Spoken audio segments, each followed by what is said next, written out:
প্রথম খলিফা খলিফাতুল মুসলিমিন হযরত আবু বকর সিদ্দিক রাদিয়াল্লাহু তাআলা আনহু। হযরত আবু বকর সিদ্দিক রাদিয়াল্লাহু তাআলা আনহু খেলাফতের প্রথম দিকে উনি কিছু সময় বাজারে গিয়ে ব্যবসা করতেন নিজের পরিবার চালানোর জন্য, বাকি সময়টা রাষ্ট্রীয় কাজে তিনি ব্যয় করতেন। আস্তে আস্তে যখন খেলাফতের পরিধি বাড়তে থাকলো, কর্মব্যস্ততা বাড়তে থাকলো, সাহাবায়ে কেরাম আবু বকর সিদ্দিক রাদিয়াল্লাহু তাআলা আনহুকে বললেন, খলিফাতুল মুসলিমিন, বিভিন্ন দেশের বিভিন্ন মানুষ আপনার সাথে দেখা করতে আসে, অনেক সময় আসে, দেখা যায় আপনি তখন আপনার ব্যবসার কাজে ব্যস্ত, এতে রাষ্ট্রের অনেক সমস্যা হয়ে যায়। আমাদের পক্ষ থেকে আপনার প্রতি অনুরোধ যে আপনি আপনার ব্যবসার কাজটা বাদ দিয়ে পুরো সময়টা আপনি রাষ্ট্রীয় কাজে ব্যয় করেন, আর রাষ্ট্রের পক্ষ থেকে আপনার জন্য ন্যূনতম কিছু ভাতার ব্যবস্থা করা হবে। হযরত আবু বকর সিদ্দিক রাদিয়াল্লাহু তাআলা আনহু মুসলিম উম্মার কল্যাণের চিন্তা করে ব্যবসা বাদ দিয়ে, নিজের পরিবার পরিজনের উপার্জনের মাধ্যম ব্যবসা বাদ দিয়ে পুরা সময়টা তিনি রাষ্ট্রের জন্য ব্যয় করলেন। ওনার জন্য ন্যূনতম একটি বেতন ধার্য করা হলো, ওইটা উনি সব দিন নিতেন না, প্রতিদিনেরটা প্রতিদিন নিতেন। এমন নয় যে এক মাসের ভাতা তিনি একসাথে নিতেন, এমন নয়, প্রতিদিনের ভাতাটা ওনার জন্য বরাদ্দ করা হতো। ঘরে যতটুকু ভাতা পাইতেন তা দিয়ে তরকারি হতো একটা, আর খাবার হতো। খলিফাতুল মুসলিমিন আবু বকর রাদিয়াল্লাহু তাআলা আনহু গরিব ছিলেন না, তিনি তো বড় ব্যবসায়ী ছিলেন, অনেক টাকাওয়ালা ছিলেন, ওনার স্ত্রী তো সুখ স্বাচ্ছন্দ্যের মধ্যে ছিল। কিন্তু স্বামী যখন খলিফাতুল মুসলিমিন হলো, আগের চাইতে আরো অভাব দেখা দিল। স্ত্রীর একদিন মনে চাইছে একটু ফিরনি খাবে, পায়েস খাবে, কিন্তু খলিফার জন্য দৈনন্দিন যা বরাদ্দ তা দিয়ে যদি উনি পায়েস রান্না করেন, খলিফার ঘরের খাবার হবে না। উনি চিন্তা করলেন একটু একটু কইরা খাবার থেকে প্রতিদিন আলাদা করা হবে। উনি অনেক দিন যাবত একটু একটু কইরা আলাদা করলেন। বেশ কিছুদিন পর দৈনন্দিন খাবারের সাথে একটু মিষ্টি রান্না কইরা স্বামীর সামনে দেওয়া হলো। হযরত আবু বকর সিদ্দিক রাদিয়াল্লাহু তাআলা আনহু জিজ্ঞাসা করতেছে, কোথায় পাইলা এই খাবার, এই মিষ্টান্ন কোথায় পাইলা? কারণ ঘরের মালিক জানে ঘরের খবর। হযরত আবু বকর সিদ্দিক রাদিয়াল্লাহু তাআলা আনহু জানে আমার ঘরের জন্য যতটুকু খাবার বরাদ্দ আছে, যদি ঘরের খাবার রান্না করা হয় তাহলে পায়েস হবে না, পায়েস যদি রান্না করে তাহলে ঘরের খাবার হবে না। ইন্নাল্লাহা ইয়া'মুরুকুম আন তু'আদ্দুল আমানাতি ইলা আহলিহা ওয়া ইযা হাকামতুম বাইনান নাসি আন তাহকুমু বিল আদল। আল্লাহ রাব্বুল আলামিন বলেন, নিশ্চয়ই আল্লাহ তাআলা তোমাদেরকে আদেশ করতেছেন, ইন্নাল্লাহা ইয়া'মুরুকুম। এই আদেশ গোটা মুসলমানের জন্য, সব ইমানদারের জন্য, সব মুমিনের জন্য। শুধু তাই না, এই দুইটা আদেশ যদি কোনো বেঈমান অমুসলিম তারাও এই দুইটা আদেশের উপরে আমল করতে পারে, তাহলে তামাম দুনিয়ার মধ্যে শান্তির বাতাস বইবে। কোরআনুল কারীমে আল্লাহ তাআলার পক্ষ থেকে যত আদেশ নিষেধ আছে, এগুলা যদি একজন অমুসলিমও মেনে চলে, সে দুনিয়াতে শান্তির জিন্দেগি লাভ করবে। সুবহানাল্লাহ। এই যে রোজার মাস গেছে, ইংল্যান্ডের এক বিখ্যাত গায়ক, রক স্টার নাম করা একজন গায়ক, আমরা তো আমাদের চোখ দিয়ে মনে করি যারা অনেক বড় নাম করা গায়ক, শিল্পী, অভিনেতা, অভিনেত্রী, আমরা মনে করি তারা মনে হয় খুব সুখ স্বাচ্ছন্দ্য আর আনন্দের সাথে জীবন যাপন করে। এটা আমরা দেখি, আসলে এই দেখার পেছনটা বড় অন্ধকার। তাদের ব্যক্তিগত জীবনে, বাস্তব জীবনে না আছে শান্তি, না আছে আনন্দ। এই মানুষগুলা টেনশন, পেরেশানি, চিন্তার মধ্যে থাকে। আবার এই চিন্তা দূর করার জন্য অনেক সময় তারা মাদক গ্রহণ করে, নেশাগ্রস্ত হয়, অ্যাডিক্টেড হয়, এফেক্টেড হয়ে যায়। ওই শিল্পীটা সেও তার টেনশন থেকে মুক্ত থাকার জন্য সে নেশা গ্রহণ করবে। অনেক সময় আছে যে পরিচিত হিন্দু মুসলিম দুজনের মধ্যে পরিচিত আছে, বন্ধুত্ব আছে, অনেক সময় হয় না এরকম? এইবার ওই শিল্পীর একজন বন্ধু আছে, পরিচিত লোক আছে, সে হলো মুসলমান। এবার ওই পরিচিত মুসলমান বন্ধু ওই রক স্টার গায়ককে বলতেছে, বন্ধু তুমি তো তোমার পেরেশানি দূর করার জন্য তুমি মাদক গ্রহণ করো, নেশা নাও, আমার সাথে একটা মাস থাকো, আমরা একটা মাস সিয়াম সাধনা করি, রোজা রাখি, তুমি আমার সাথে থাকো। এইবার ওই লোকটা একটা মাস মুসলমানকে অনুসরণ করে রোজা রাখলো। এক মাস পরে সে মিডিয়ার সামনে বলতেছে, আমি আমার অশান্তি চিন্তা দূর করার জন্য মাদক গ্রহণ করতাম, কিন্তু একটা মাস রোজা থাকার পরে আমি যেই পরিমাণ শান্তি পেয়েছি, আমার গোটা জিন্দেগিতেও আমি এত শান্তি পাই না। তাহলে আল্লাহ সুবহানাহু ওয়া তাআলার যে আদেশ নিষেধ আছে, যে কেউ মান্য করুক না কেন তার মধ্যে কল্যাণ আছে। ঈমান সহকারে যদি আল্লাহ তাআলার আদেশ নিষেধগুলা মান্য করে, তার ঠিকানা তো হয়ে যাবে জান্নাত। যদি ঈমান না থাকে এরপরেও যদি মান্য করে, দুনিয়ার শান্তি সে লাভ করবে। এই জন্য এই আয়াতে কারিমার মধ্যে আল্লাহ সুবহানাহু ওয়া তাআলা আমাদেরকে এমন দুইটা নসিহত করেছেন, ওয়াজ করেছেন। এই দুইটা ওয়াজ নসিহত যদি আমরা সকল মানুষ মান্য করতে পারি, দুনিয়া থেকে অশান্তি, দুনিয়া থেকে দুর্নীতি সব কিছু ইনশাআল্লাহ দূর হয়ে যাবে। আল্লাহ রাব্বুল আলামিন এক নাম্বার নসিহত করলেন। আল্লাহ তাআলা বলেন, আন তুআদ্দুল আমানাতি ইলা আহলিহা। এক নাম্বার উপদেশ হলো তোমরা আমানত তার প্রকৃত হকদারের কাছে ফিরায় দাও। দুই নাম্বার আদেশ, ওয়া ইযা হাকামতুম বাইনান নাসি আন তাহকুমু বিল আদল। তোমরা যখন মানুষের মধ্যে ন্যায় বিচার আচার করবা, আন তাহকুমু বিল আদল, ন্যায় বিচার করো। এই দুইটা আদেশ কার একটু জোরে বলেন? এক নাম্বার আদেশ, আমাদেরকে আমানতদার হওয়ার কথা বলা হয়েছে। মানুষ মাত্রই আমানতদার হওয়ার দরকার। আমরা মুমিন, আমাদেরকে আরো বেশি বেশি পরিপূর্ণ আমানতদার হওয়ার দরকার। কারণ কোন ব্যক্তি যদি নিজেকে মুমিন দাবি করে আর তার মধ্যে যদি আমানতদারিতা না থাকে, আমার কথা নয়, নবীজি বলেন লা ঈমানা লিমান লা আমানাতা লা। নবীজি বলেন যার মধ্যে আমানতদারিতা নাই তার ঈমান নাই। একজন মানুষ সে নিজেকে মুমিন দাবি করে কিন্তু তার মধ্যে আমানতদারিতা নাই। সে নিজেকে দাবি করতে পারে মুমিন, কিন্তু আসলে সে প্রকৃত মুমিন হতে পারে না। কারণ আমানতদারিতা এটা হলো মুমিনের ভূষণ, আর আমানতের খেয়ানত করা এটা হলো প্রকৃত মুনাফিকের আলামত। রাসূল আকরাম সাল্লাল্লাহু আলাইহি ওয়াসাল্লাম প্রকৃত মুনাফিকের আলামতের কথা আমাদেরকে জানিয়ে দিয়েছেন। এক হাদিসের মধ্যে আসছে প্রকৃত মুনাফিকের আলামত হলো 3টা, আর এক হাদিসের মধ্যে আসছে 4টা। নবীজি বলেন মুনাফিকের 1 নাম্বার আলামত ইযা হাদ্দাসা কাযাবা। মুনাফিক যখন কথা বলে মিথ্যা কথা বলে। ইযা ওয়াদা আখলাফা। মুনাফিক যখন ওয়াদা করে ওয়াদা খেলাফ করে। ইযা তুমিনা খানা। মুনাফিকের কাছে আমানত রাখা হলে আমানতের খেয়ানত করে। ওয়া ইযা তাখাসামা ফাজারা। মুনাফিকের সাথে যদি কারো তর্ক বিতর্ক হয়, মুনাফিক বকাঝকা করে। এই 4টা নবীজি বলেন প্রকৃত মুনাফিকের আলামত। এখন বলেন, কথায় কথায় মিথ্যা কথা বলা মানুষ আমাদের মধ্যে তো নাই, আছে? অভাব নাই। ওয়াদা খেলাফ করা এই অভ্যাস আমাদের মধ্যে তো নাই। আমানতের খেয়ানত করা এই অভ্যাস তো নাই।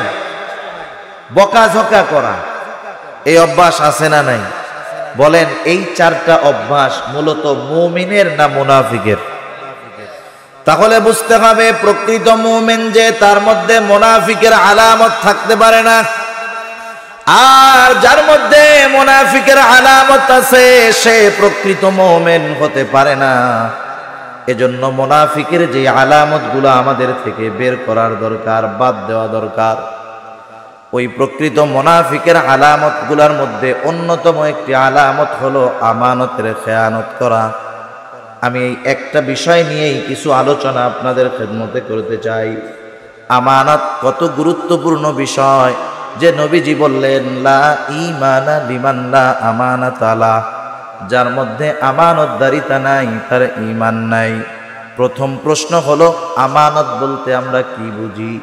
সাধারণত আমরা আমানত বলতে বুঝি আমার কাছে কেউ কোনো সম্পদ রাখলো, কেউ কোনো সম্পদ গচ্ছিত রাখলো, আমি তার সম্পদটা ফিরাইয়া দিলাম। আমি নিজেকে নিজে মনে করি বড় আমানতদার।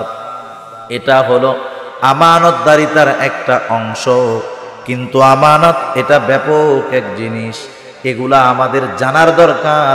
অধিকাংশ ক্ষেত্রে অনেক মানুষ আছে যে আমানত কোথায় কোথায় হয় সেটাও আমরা জানি না। জানার দরকার আছে না নাই? আরো জোরে বলি, আছে না নাই? কোথায় কোথায় আমানতদারিতা রক্ষা করার দরকার, আমরা যদি সেটাই না জানি তাইলে আমরা আমানতদার হব কেন? যেই কয়েকটা আমার জেহেনে আসে, মনে আসে, আমি বলবো ইনশাআল্লাহ। আল্লাহ তাআলা আমাকে আমলের নিয়তে বলবার, আমাদের সবাইকে আমলের নিয়তে শ্রবণ করবার তৌফিক আল্লাহ দান করুন। জোরে বলি আমিন। আমানত এক নম্বরে হয় কথার মধ্যে আমানত। এখন প্রশ্ন হলো কথার মধ্যে আমানত এটা কেমনে হয়? রাসূল আকরাম সাল্লাল্লাহু আলাইহি ওয়াসাল্লাম বলেন, ইযা হাদ্দাসার রাজুলু সুম্মা ইলতাফাতা ফাহিয়া আমানাতুন। রাসূল আকরাম সাল্লাল্লাহু আলাইহি ওয়াসাল্লাম বলেন, যখন কোনো মানুষ কথা বলে আর এদিকে সেদিকে তাকায়, ওই লোকটা এদিকে সেদিকে তাকাইয়া যেই কথাটা বলল, নবীজি বলেন ফাহিয়া আমানাতুন, ওই কথাটাও আমানাত। স্বাভাবিক আমার আপনার কাছে অনেক সময় অনেকে ব্যক্তিগত বা গোপন কোনো কথা বলার জন্য আসে। সে চায় যে এই কথাটা আমি আপনি ছাড়া আর কেউ না শুনুক, কেউ না দেখুক। সে যখন আসবে, আসার পরে কি করবে? ডানে দেখবে, বামে দেখবে যে আশেপাশে লোকজন আছে কিনা, আমার কথাটা অন্য কেউ শুনে ফেলবে কিনা। এরপরে আস্তে আস্তে বলবে, ভাই এই কথাটা আপনারে বললাম, আপনি আর কাউরে বইলেন না। সে আর কাউকে বইলেন না এটাও বলার দরকার নাই। সে যখন কথা বলার সময় ডাইনে বামে এদিকে সেদিকে তাকাইছে, তার এই অঙ্গভঙ্গিমার মাধ্যমেই তার কথাটা আমার কাছে অটোমেটিক আমানত হয়ে গেছে। এখন বলেন, যেই কথাটা আমার কাছে আমানত হইল, আমি আরেকজনের কাছে কি বলতে পারবো? কিন্তু আমাদের অবস্থাটা পুরা ব্যতিক্রম। আমার আপনার কাছে কেউ যদি কোনো কথা বলার পর বলে, হুজুর এই কথাটা আপনাকেই বললাম, আপনি আর কাউরে কইেন না, আমি আর এই কথাটাকে হজম করতে পারি না যতক্ষণ না আমি ওই কথাটা আরেকজনের কাছে না বলি, ততক্ষণ আমার পেটের ভাত হজম হয় না। ওই লোক আমার কাছ থেকে যাওয়ার সাথে সাথে আমি খুঁজি কার এই কথাটা কওয়া যায়। আমি একজনের ডাক দিয়ে বলি, ভাই এদিকে আসেন, শুনেন, অমুকে আমার কাছে এই কথাটা বলছে, আমাকে আর কাউকে বলতে মানা করছে, আমি শুধু আপনাকে বললাম, আপনি কিন্তু কাউরে বললেন না, ঠিক আছে? উনি কয় ঠিক আছে হুজুর। আমি সরার পরে দেখা যাবে ও আরেকজনরে খুঁজবে, জ্যাক দিয়া বলবে, হুজুর আমার এই কথাটা বলছে। হুজুর তো আর মিথ্যা কথা কইতে পারে না, আমি তোর এই কথাটা বললাম, তুই কিন্তু কাউরে কইস না। দেখা গেল কি, যে সকালবেলায় আমার কাছে একজন বলছিল, আমি আরেকজনের কাছে বললাম। দুপুর হইতে হইতে মাশাআল্লাহ গ্রামের অর্ধেক মানুষ সবাই জানে, যে যারেই বলে শুধু কি কয়, যে আমি শুধু তোরে কইলাম, তুই কাউরে কইস না। ঠিক কিনা বলেন? ক্ষতিটা কি হলো একটু চিন্তা করেন, ক্ষতিটা কি? প্রথম যখন আমার কাছে বলল যে আপনি কাউরে বইলেন না, আমি যখন একজনের কাছে বলে দিলাম, তারপরে যত জনের কানে কথাটা পৌঁছাবে, যত জনের মাধ্যমে ওই কথার খেয়ানত হবে, প্রত্যেকের খেয়ানতের গুনাহ একত্রে আমার আমলনামায় যোগ হয়ে যাবে। সেজন্য খবরদার, কথার মধ্যে আছে আমানত। কেউ যদি কোনো কথা আমার কাছে বলে, খবরদার আমি এই কথাটা কারো কাছে বলবো না, হেফাজত করব। আবার বুঝতে হবে কোন কথা আমানত আর কোন কথা বলা জরুরত। মনে করেন এই কথা শুনে কেউ যদি মনে করে যে কোনো কথা যদি কেউ ডাইনে বামে তাকাইয়া বলে তাইলে তো এটা আমানত, কারো কাছে বলা যাবে না। এখন একজন আইসা আপনার কাছে এরকম ডাইনে বামে তাকাইয়া বললো, ভাই আমি কিন্তু আজকে রাত্রে ওই বাড়ি চুরি করবো। আপনি চিন্তা করলেন হুজুরি তো কইছে ডাইনে বামে তাকাইয়া যদি যেই কথা বলবে এটা আমানত, কারো কাছে বলা যাবে না। এখন নিজের আমানতদারিতা রক্ষা করতে গিয়া চুপ করে তখন বসে থাকা যাবে? এই ধরনের কিছু কথা আছে যে কথাগুলা বলে দেওয়াই জরুরি, যে কথা না বললে মানুষের ক্ষতি হবে, যে কথা না বললে সমাজের ক্ষতি হবে। এই ধরনের কোনো খবর, এই ধরনের কথা যখন আমার আপনার কাছে আসবে তখন এটা বলে দেওয়া জরুরি। ওই সময়ে ওই মাসালা চলবে না যে ডানে বামে তাকাইয়া যেই কথা বললো সেটা আমানত, এই মাসালা ওই সময় চলবে না। মানুষের ক্ষতির কথা চিন্তা করে, সমাজের ক্ষতির কথা চিন্তা করে তখন ওই কথা মানুষের কাছে জানায় দিতে হবে। বোঝা গেছে তো ইনশাআল্লাহ? সেজন্য 1 নাম্বার হয় কথার মধ্যে আমানত। 2 নাম্বার, যে কোনো দায়িত্ব আমানত, সেই দায়িত্ব সরকারি দায়িত্ব হোক বেসরকারি দায়িত্ব হোক আমানত। একজন মানুষ সে কৃষি কাজ করে, তাকে যদি কেউ কামলা দেওয়ার জন্য নিয়োগ দেয় এটাও কিন্তু আমানত। কোনো মানুষ যদি দায়িত্ব যথাযথভাবে পালন না করে ওই দায়িত্বের বিপরীতে যেই পারিশ্রমিক আছে সেটাকে গ্রহণ করে, পরিপূর্ণভাবে সেটাকে নিয়ে নেয়, নিঃসন্দেহে দায়িত্ব পালন না করে যদি পরিপূর্ণ প্রতিদান বেতন সে গ্রহণ করে, নিঃসন্দেহে ওই লোকটাও দায়িত্বের খেয়ানতকারী হিসাবে সাব্যস্ত হয়ে যায়। আমাদের আকাবির যারা ছিলেন এরা এদের দায়িত্বের ব্যাপারে কতটা সচেষ্ট ছিলেন, সতর্ক ছিলেন। শাইখুল হিন্দ মাহমুদুল হাসান দেওবন্দি রহমাতুল্লাহি আলাইহি দায়িত্বের ব্যাপারে কতটা সচেষ্ট, কতটা সতর্ক। মাহমুদুল হাসান দেওবন্দি রহমাতুল্লাহি আলাইহি যখন বার্ধক্যে উপনীত হয়ে গেলেন, ওনার পরিবারের সদস্য সংখ্যা বেড়ে গেল। উনি যখন দারুল উলুম দেওবন্দে নিয়োগ নিয়েছেন, ওনার তখন ওজিফা ছিল 10 টাকা। চলতেছে বছরের পর বছর, উনি কখনো ওজিফা বাড়ানোর কথা বলেন নাই। পরিবারের খরচ বেড়ে গেছে, এরপরেও তিনি বলেন নাই। ওলামায়ে কেরাম মজলিসে শুরা খেয়াল করলো হুজুরের দিন চালাইতে এখন বড় কষ্ট হয়ে যায়। সকলে সম্মিলিত সিদ্ধান্ত গ্রহণ করলো হুজুরের বেতন বাড়ানোর দরকার। কয় টাকা বাড়ানো যায়? সিদ্ধান্ত হলো হুজুরের বেতন এই মাস থেকে দেওয়া হবে 15 টাকা। হযরতের বেতন বেড়ে গেছে, হযরতও কিন্তু জানেন না।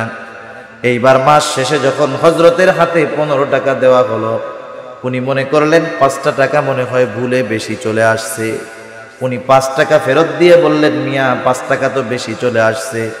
অফিস থেকে জানানো হলো, না হযরত বেশি যায় নাই, এই 5 টাকা আপনার বেতন বাড়ানো হয়েছে। হযরত এবার বলতেছে, শোনো, আমি যখন দারুল উলুমের দায়িত্ব নিলাম তখন আমার বেতন ছিল 10 টাকা। আমি তখন সবল ছিলাম, সুস্থ ছিলাম, আমার দায়িত্ব যথাযথভাবে পালন করতে পারতাম। কিন্তু এখন আমি বিভিন্ন কারণে অসুস্থ, আগের মতো আমি দায়িত্ব পালন করতে পারি না। তোমরা তো আমার বেতন বাড়ায় দিতে চাও, আমার তো সামর্থ্য নাই। আমার যদি সামর্থ্য থাকতো আমি তাহলে এই 10 টাকা থেকে আরো 5টা টাকা বেতন আমার জন্য কমায়া দিতাম। কি চিন্তা করছে দেখেন, একটা মানুষ যদি বার্ধক্যের কারণে দায়িত্ব পালন না করতে পারে এজন্য সে দোষারোপ নয়।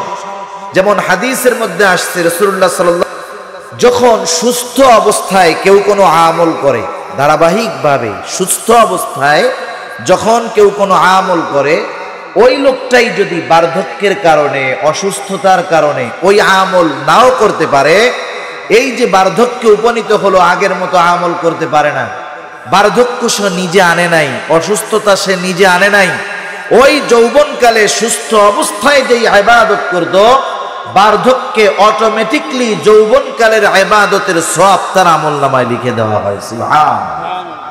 সেজন্য একটা মানুষ যদি বার্ধক্যের কারণে কিছু না করতে পারে, এ দায়বদ্ধতা তার নয়। শাইখুল হিন্দ রহমাতুল্লাহি আলাইহি দায়িত্বের ব্যাপারে কতটা সচেষ্ট ছিলেন, এই জন্য দেখেন নিজের ওজিফা, নিজের বেতনটাও বাড়াইতে দেন নাই। এটা বেসরকারি দায়িত্ব হতে পারে, সরকারি দায়িত্ব হতে পারে।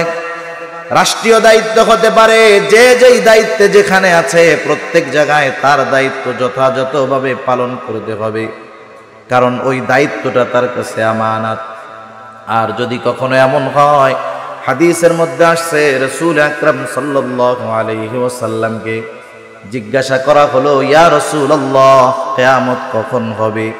নবীজি বললেন, যখন আমানত নষ্ট করা হবে। প্রশ্নকারী জিজ্ঞাসা করলো, ইয়া রাসূলুল্লাহ, আমানত সেটা কিভাবে নষ্ট করা হয়? নবীজি তখন বললেন, যখন অযোগ্য লোককে যোগ্য লোকের দায়িত্ব দেওয়া হবে তখন তোমরা কিয়ামতের জন্য অপেক্ষা করো। তার মানে একটা জায়গায় যোগ্য ব্যক্তির জায়গায় যদি অযোগ্য ব্যক্তিকে দেওয়া হয়, নিঃসন্দেহে সেটা আমানতের খেয়ানত এবং কিয়ামতের অন্যতম আলামত। ঠিক কিনা বলো? সেজন্য রাষ্ট্রীয় দায়িত্ব যে যেখান থেকে পেয়েছে এগুলা তার কাছে আমানত।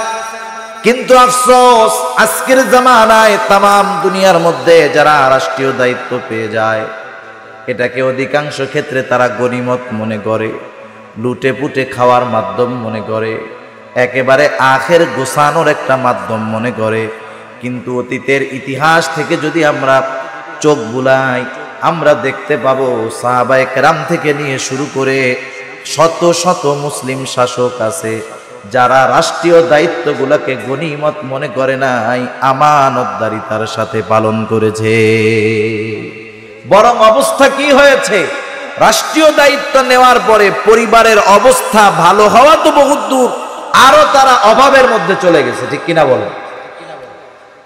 প্রথম খলিফা, খলিফাতুল মুসলিমিন হযরত আবু বকর সিদ্দিক রাদিয়াল্লাহু তাআলা আনহু, হযরত আবু বকর সিদ্দিক রাদিয়াল্লাহু তাআলা আনহু খেলাফতের প্রথম দিকে উনি কিছু সময় বাজারে গিয়ে ব্যবসা করতেন নিজের পরিবার চালানোর জন্য, বাকি সময়টা রাষ্ট্রীয় কাজে তিনি ব্যয় করতেন।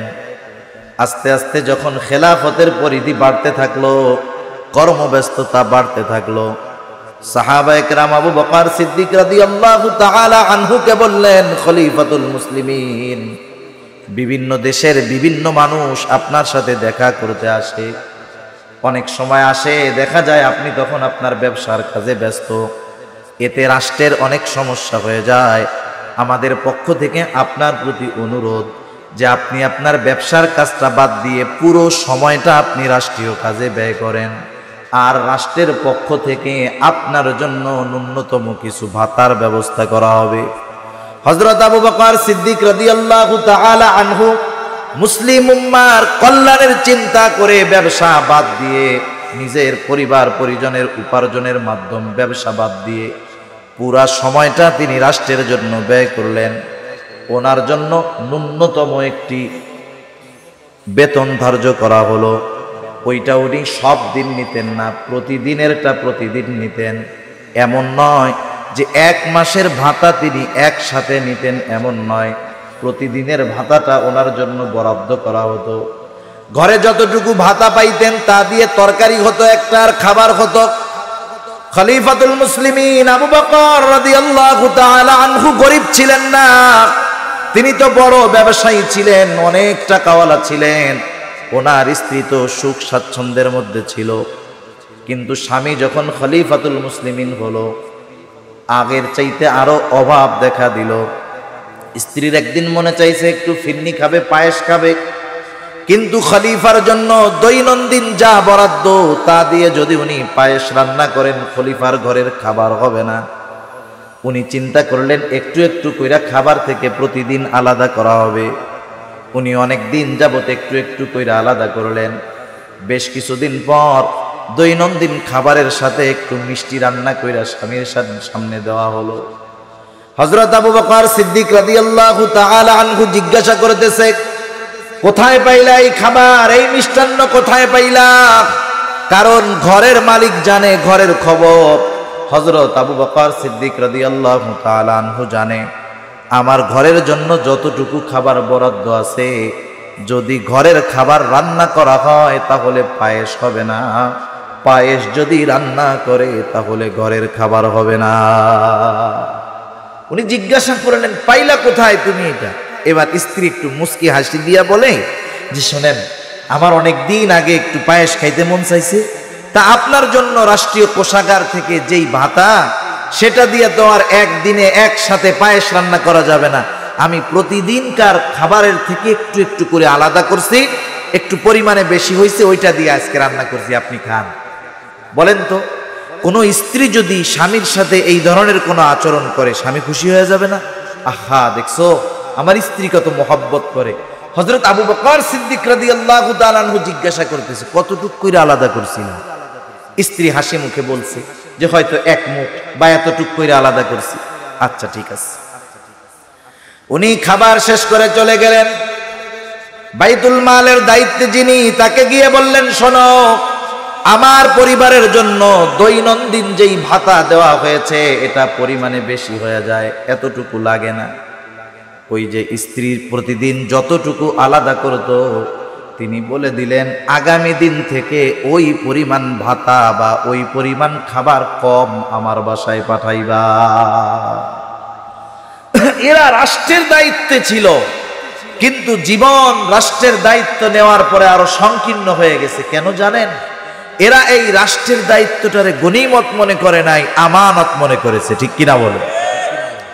সেজন্য রাষ্ট্রের সম্পদ যথাযথ ব্যবহার করে নাই, যেখানে মন চাইছে সেখানে ব্যবহার করে নাই। রাষ্ট্রের প্রতিটা সম্পদ ব্যয়ের ক্ষেত্রে তারা হিসাব করেছে। কেমন হিসাব? প্রসিদ্ধ ঘটনা, হযরত ওমর রাদিয়াল্লাহু তাআলা আন, খলিফাতুল মুসলিমিন ওমর, যার সময় মুসলমানদের এরিয়া সবচাইতে বেশি বেড়েছে, খলিফাতুল মুসলিমিন হযরত ওমর রাদিয়াল্লাহু তাআলা আনহু রাতের বেলা রাষ্ট্রের কাজ করতেছেন, রাষ্ট্রের টাকার বাতি জ্বালায়া। একটা লোক আসছে খলিফাতুল মুসলিমিনের সাথে দেখা করার জন্য। দীর্ঘ সময় বসার পর যখন তিনি কাজ থেকে ফারেক হলেন, জিজ্ঞাসা করতেছে, তুমি কি জন্য এসেছো? রাষ্ট্রীয় কাজে নাকি ব্যক্তিগত কাজে? লোকটা যখন বলল, আমি ব্যক্তিগত কাজে আসছি, খলিফাতুল মুসলিমিন সাথে সাথে বাতিটাকে নিভায়া দিছে। বলেন তো, এমন আচরণ আমরা কেউ যদি করি, আমার বাসায় বা আপনার বাসায় গেলাম, যে আপনার সাথে একটু প্রয়োজনীয় ব্যক্তিগত কথা আছে, লাইটটারে আপনি বন্ধ করে দিলেন। আমরা হুজুররা তো লাইট লুইট বন্ধ করলে ভয় পাই, ঠিক না? সেই ভয় পাওয়ার মাসটা তো এখন চলতেছে। অসৌজন্যতা মনে হবে। লোকটা প্রশ্ন করতেছে, খলিফাতুল মুসলিমিন, কি ব্যাপার, বাতি বন্ধ করে দিলেন কেন? হযরত ওমর রাদিয়াল্লাহু তাআলা আনহু বলতেছে, শোনো, তুমি আমার সাথে কথা বলবা ব্যক্তিগত কথা, আর রাষ্ট্রের টাকার বাতি জ্বলবে, অপচয় হবে, এই হিসাবটা কে দিবে? একটু আপনি এই কথাগুলো সামনে রেখে গোটা দুনিয়ার দিকে তাকান, নিজের দিকে তাকান, নিজের দিকে। এই নিজের দিকে যখন তাকাবো, নিজেরই সবচাইতে বড় খেয়ানতকারী মনে হবে। ঠিক কিনা বলেন? সেজন্য রাষ্ট্রের দায়িত্ব আমানত। যে যেখানে আছে, যেই দায়িত্বে আছে, সেটা তার উপরে আমানত। বেসরকারি যে কোনো দায়িত্ব আমানত, সময়টাও কিন্তু আমানত। কেউ যদি আমার থেকে কোনো সময় নেয়, এই সময়টা কিন্তু আমানত। আপনি অফিসে চাকরি করেন, আপনার সাথে শর্ত হলো দৈনিক সকাল 8টা থেকে বিকাল 4টা পর্যন্ত আপনার ডিউটি। আপনি যদি এই 8 ঘন্টা সময়ের মধ্যে ব্যক্তিগত কাজে কোনো সময় ব্যয় করেন, তাহলে এই সময়টাও কিন্তু আমানতের খেয়ানত হয়ে যাবে।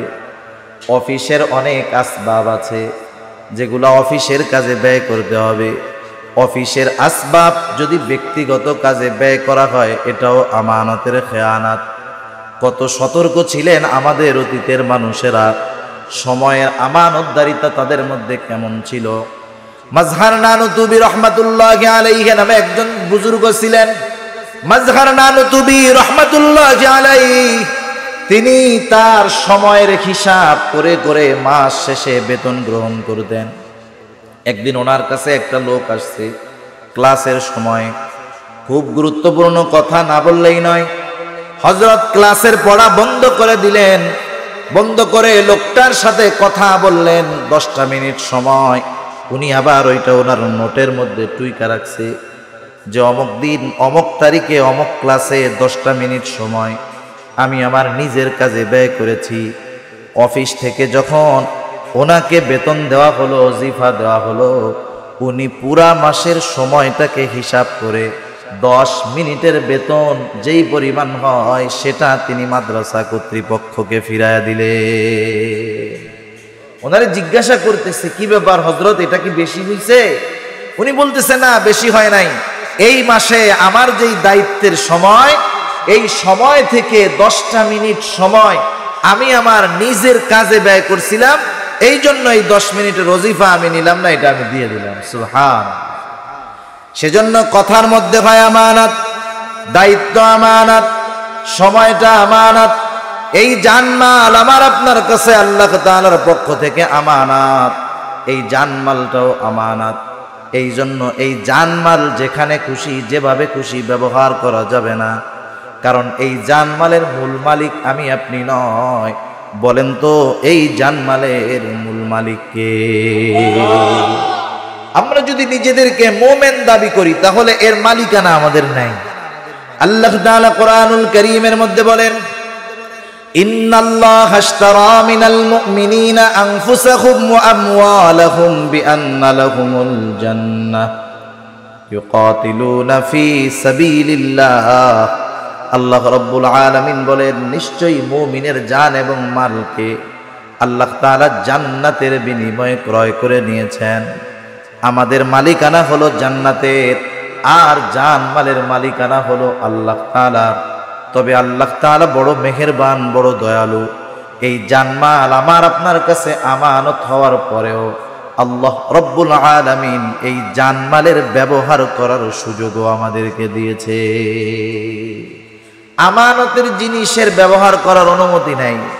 কেউ যদি কারো কাছে এসে বলে যে এই যে 200টা টাকা, এইটা আমি আপনার কাছে আমানত রাখলাম, যখন বলবে আমানত, যেই 200 টাকা দিল বা যেই নোটটা দিল, পুরনো হোক, ছিঁড়া হোক, নতুন হোক, ওইটাকেই সংরক্ষণ করতে হবে, ওটাকেই হেফাজতে রাখতে হবে।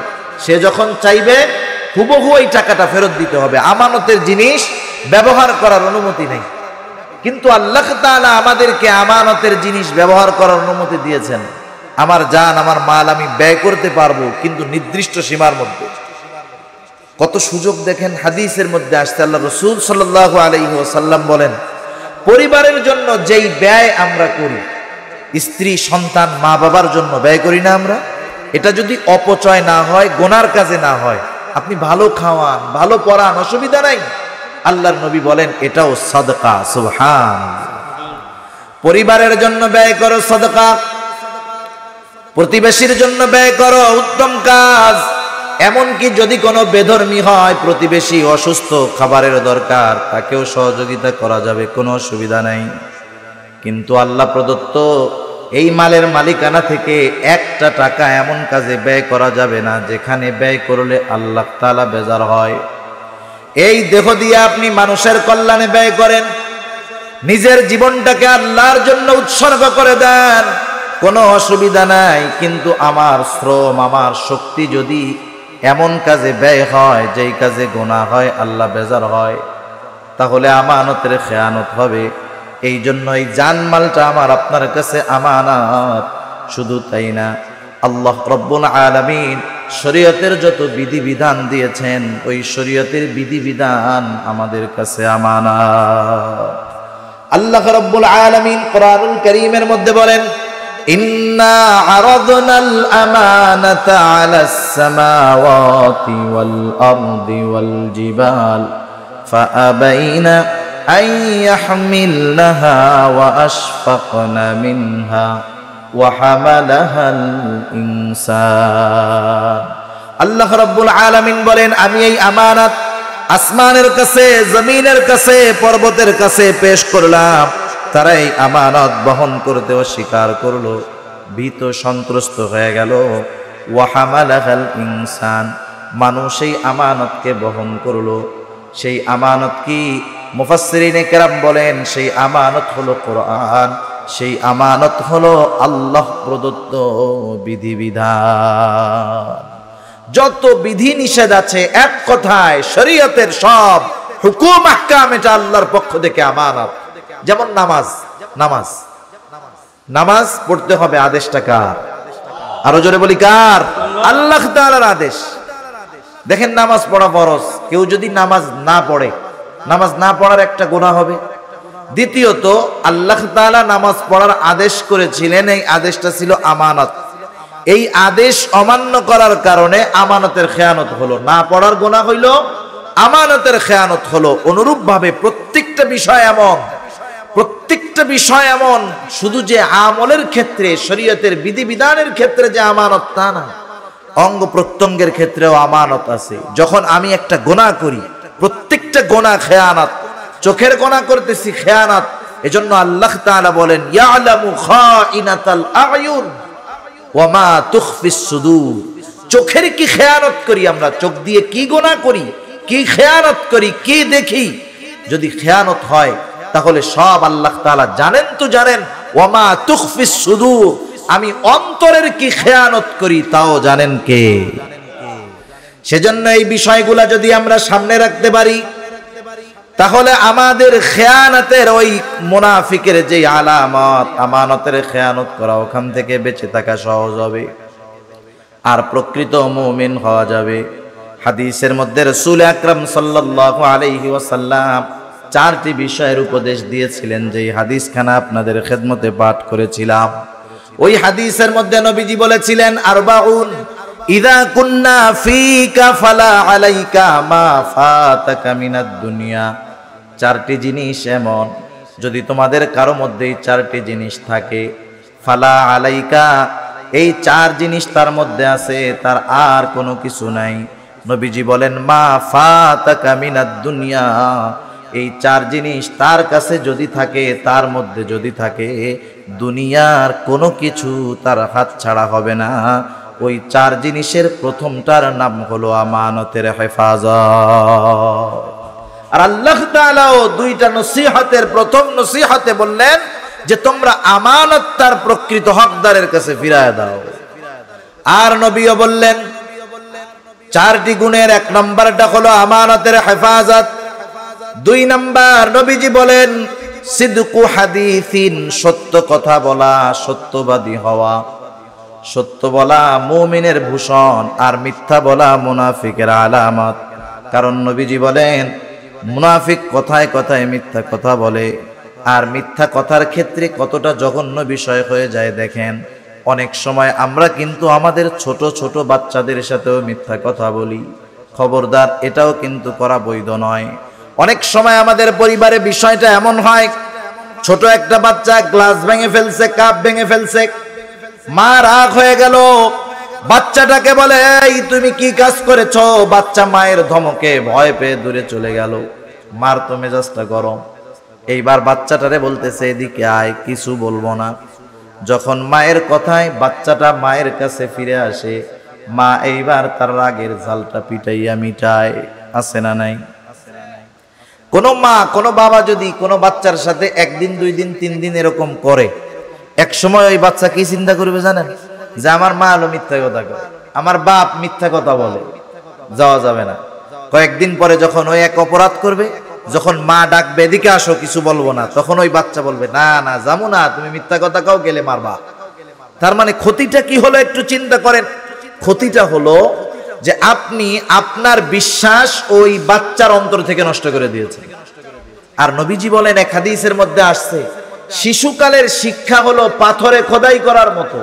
ছোটবেলায় সে যদি তার মা বাবাকে অবিশ্বাস করে, মিথ্যাবাদী মনে করে, এর প্রভাব বড় হওয়ার পরেও থাকবে। সেজন্য কখনো ছোটদের সাথেও মিথ্যা কথা বলা যাবে না। রাসূল আকরাম সাল্লাল্লাহু আলাইহি ওয়াসাল্লামের কাছে একদিন একজন মহিলা আসলো তার ছোট একটা বাচ্চাকে নিয়ে। বাচ্চাটা হাত থেকে ছুটে গেছে, দূরে চলে গেছে, ডাক দিচ্ছে আসে না। এইবার মা হাতের মুঠটা পাকায় বলতেছে আব্বু এদিকে আসো। বাচ্চা এবার মনে করলো নিশ্চয়ই আমার মা আমাকে কোনো মজা দিবে, খাবার দিবে। বাচ্চাটা দৌড় দিয়ে আসলো। নবীজি খেয়াল করতেছেন বাচ্চাটার সাথে মা কি করে। এইবার মহিলা হাতের মুঠটা খুলে বাচ্চার হাতের মধ্যে একটা খেজুর দিয়ে দিল। এরপরে নবীজি ওই মহিলাকে উদ্দেশ্য করে বললেন, এই মহিলা শোনো, তুমি যদি ওই বাচ্চার হাতের মধ্যে কিছু না দিতা তুমি মিথ্যাবাদী বলে গণ্য হয়ে যেতা। সেজন্য ছোটদের সাথেও মিথ্যা কথা বলার কোনো সুযোগ নাই। হুজুর আসছে, মাশাআল্লাহ, হুজুর চলে আসছে, হুজুর চলে আসছে। আপনারা বসেন, যারা দাঁড়ায় আছেন বসে পড়েন, 1 মিনিট আমি শেষ করে দিচ্ছি কথা। তাহলে ছোটদের সাথেও মিথ্যা কথা বলার কোনো সুযোগ নাই। এই বিষয়গুলো আমরা খেয়াল রাখবো।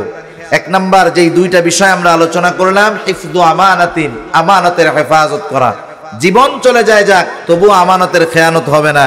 2 নাম্বার, সব সময় আমরা সত্য কথা বলবো। আল্লাহ সুবহানাহু ওয়া তাআলা আমাদের প্রত্যেককে এই বিষয়গুলোর উপরে আমল করবার তৌফিক দান করুক। সবাই বলি আমিন। ওয়া আখিরু দাওয়ানা আনিল হামদুলিল্লাহি রাব্বিল আলামিন। আসসালামু আলাইকুম ওয়া রাহমাতুল্লাহি ওয়া বারাকাতুহু।